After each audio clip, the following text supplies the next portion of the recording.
Olá pessoal, sejam todos bem-vindos a mais um vídeo. Hoje vamos mergulhar em uma das histórias mais épicas e impressionantes da Bíblia. O dia em que fogo desceu do céu no Monte Carmelo. Estão prontos para testemunhar o poder de Deus em ação, através do profeta Elias? Então, vamos lá. Para entendermos a grandeza desse momento, precisamos voltar no tempo e ver a situação do povo de Israel. A nação estava completamente dividida e espiritualmente doente. O rei Acabe, influenciado por sua esposa, a rainha Jezabel, havia mergulhado o reino na adoração a um ídolo chamado Baal. Templos para esse falso deus foram erguidos, e centenas de falsos profetas enganavam o povo, prometendo chuva, prosperidade e bênçãos em nome de Baal. A confusão era enorme. Muitos israelitas tentavam servir a dois senhores. Adoravam o Deus de Israel na sinagoga, mas em casa ou em segredo também prestavam culto aos ídolos. Eles estavam com um coração dividido, sem saber em quem realmente confiar. Foi nesse cenário de crise de fé, de idolatria e de escuridão espiritual que Deus levantou um homem de coragem inabalável, o profeta Elias. Ele não era um homem de meias palavras. Elias se apresentou diante do rei Acabe e declarou que não haveria chuva em Israel, a não ser pela sua palavra. E assim aconteceu. Por 3 anos e meio, uma seca terrível castigou a terra, mostrando-nos que o suposto Deus da chuva e da fertilidade, não tinha poder algum. A seca não era apenas um fenômeno natural, mas um sinal visível da seca espiritual que assolava o coração do povo. Depois desse longo período, Deus enviou Elias novamente a Acabe. O encontro foi tenso. Acabe acusou Elias de ser o perturbador de Israel. Mas Elias, com ousadia, devolveu a acusação. Não sou eu que tenho perturbado Israel, mas és tu e a casa de teu pai, por deixardes os mandamentos do Senhor e seguirdes os Baalins. Elias não estava ali para fazer amigos, mas para trazer o povo de volta à verdade. E para isso, ele propôs um desafio público, um confronto final que acabaria com toda a dúvida. Elias convocou todo o povo de Israel junto com os 450 profetas de Baal e os 400 profetas do poste-ídolo, para se reunirem no topo do Monte Carmelo. Imagine a cena.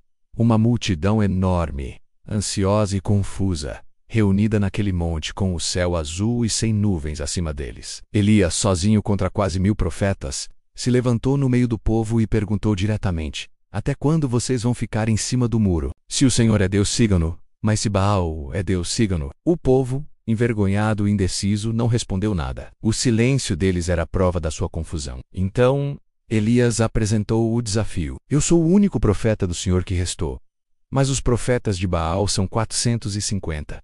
Tragam 2 novilhos. Eles que escolham um, cortem em pedaços e ponham sobre a lenha, mas não acendam fogo. Eu farei o mesmo com o outro novilho. Então vocês invocarão o nome do seu Deus, e eu invocarei o nome do Senhor. O Deus que responder com fogo, esse é o verdadeiro Deus. O povo achou a proposta justa e concordou. A prova estava lançada.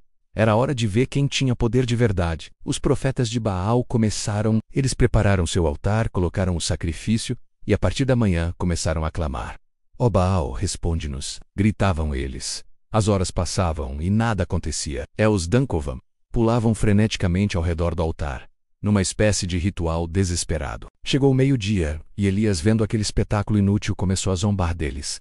Gritem mais alto, ele dizia. Quem sabe ele está meditando, ou ocupado, ou talvez tenha saído de viagem, ou pode ser que esteja dormindo e precise ser acordado. Incentivados pela zombaria, os profetas de Baal ficaram ainda mais desesperados. Eles gritavam mais alto e, segundo seu costume, começaram a se cortar com facas e lanças, até o sangue escorrer por seus corpos. Eles clamaram e se mutilaram até a hora do sacrifício da tarde, mas não houve resposta. Nenhum som, nenhum sinal.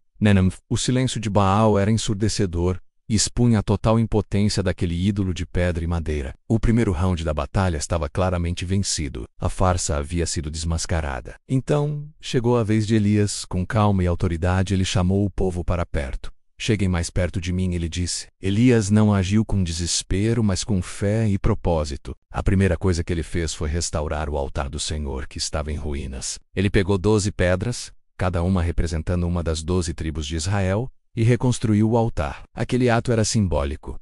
Elias estava reconstruindo não apenas um altar físico, mas a unidade e a identidade espiritual da nação. Ele estava lembrando ao povo quem eles eram e a quem pertenciam. Depois de arrumar a lenha e colocar os pedaços do sacrifício sobre ela, Elias fez algo que deixou todos de queixo caído. Algo que, humanamente falando, tornaria sua tarefa impossível. Ele ordenou: encham 4 jarras grandes com água e derramem sobre o sacrifício e a lenha. Eles obedeceram. Façam isso de novo, ele ordenou. E eles fizeram. Façam pela terceira vez. E eles fizeram. A água escorreu por todo o altar, encharcando a lenha, o sacrifício, e enchendo até mesmo uma vala que Elias havia cavado ao redor. Por que ele fez isso? Para que não houvesse a menor dúvida. Para que quando o milagre acontecesse, todos soubessem que aquilo não era um truque, mas a pura manifestação do poder do Deus Todo-Poderoso. Com tudo preparado, o altar encharcado e os olhos da nação inteira fixos nele, Elias se aproximou e fez uma oração simples, mas poderosa. Ele não gritou, não pulou, nem se cortou. Ele simplesmente ergueu os olhos ao céu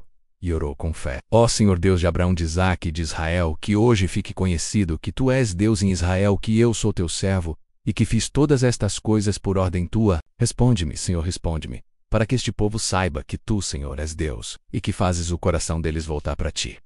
E então, no mesmo instante, o impossível aconteceu. Fogo desceu do céu, mas não foi um fogo comum. Foi um fogo consumidor sobrenatural que devorou o sacrifício, a lenha molhada, as pedras do altar, o pó da terra e secou completamente toda a água que estava na vala.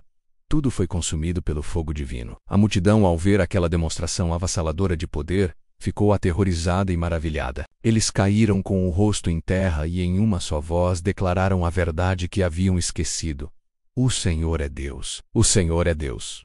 Naquele dia, no Monte Carmelo, a dúvida foi aniquilada. A idolatria foi envergonhada. O poder do Deus único e verdadeiro foi gloriosamente revelado, e o coração de Israel começou a ser restaurado. A vitória de Elias foi a vitória de Deus.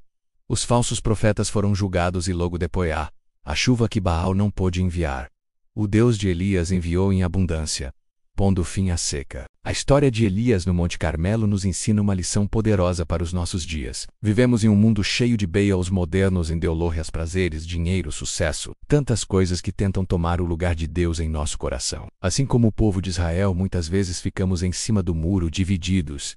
Mas esta história nos chama a tomar uma decisão. Ela nos mostra que o nosso Deus é um Deus vivo, que responde com fogo. Ele não é um Deus silencioso ou distante. Quando confiamos em Ele de todo o coração, mesmo quando as circunstâncias parecem impossíveis, como um altar encharcado, Ele se manifesta de forma poderosa, provando que só Ele é digno da nossa adoração. Que a coragem e a fé de Elias nos inspirem a reconstruir os altares em nossas vidas, e a confiar que o mesmo Deus que respondeu com fogo no Monte Carmelo ainda hoje pode fazer o impossível acontecer por nós. E aí? Gostou de conhecer essa história incrível? Se ela tocou o seu coração e fortaleceu a sua fé, deixe o seu like aqui embaixo, compartilhe este vídeo com alguém que precise ouvir essa mensagem de poder e esperança. E claro, se você ainda não é inscrito, se inscreva no canal e ative o sininho para não perder nenhuma das próximas histórias. Muito obrigado por assistir, fiquem com Deus e até a próxima.